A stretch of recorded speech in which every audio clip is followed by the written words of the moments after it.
C'est quoi la différence entre TDA et TDAH? Alors clairement, il y a une différence entre TDA et TDAH, d'accord? En anglais, ils disent ADHD et ADD, et quand on est dans les pays anglo-saxons, très souvent, les gens se définissent comme ADD ou ADHD. En France, ça commence.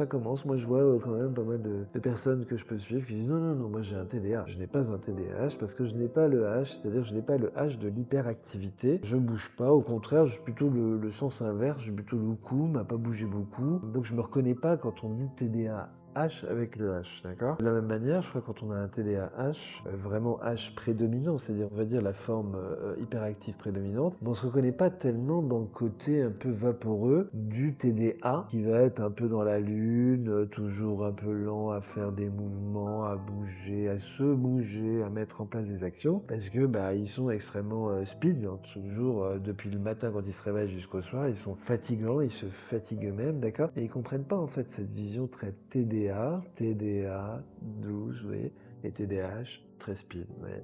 Donc il y a vraiment deux formes très contrastées. Puis au centre, pour complexifier les choses, ben, on appelle ça la forme mixte, hein, d'accord, qui est parfois on court partout, parfois on bouge pas du tout. Une espèce de mix entre inattentif et hyperactif. Et pour aller plus loin? Donc, si vous voulez en apprendre plus, eh ben, il suffit de faire un commentaire TDA ou TDAH pour participer au webinaire qu'on organise avec Shimok le 9 juin.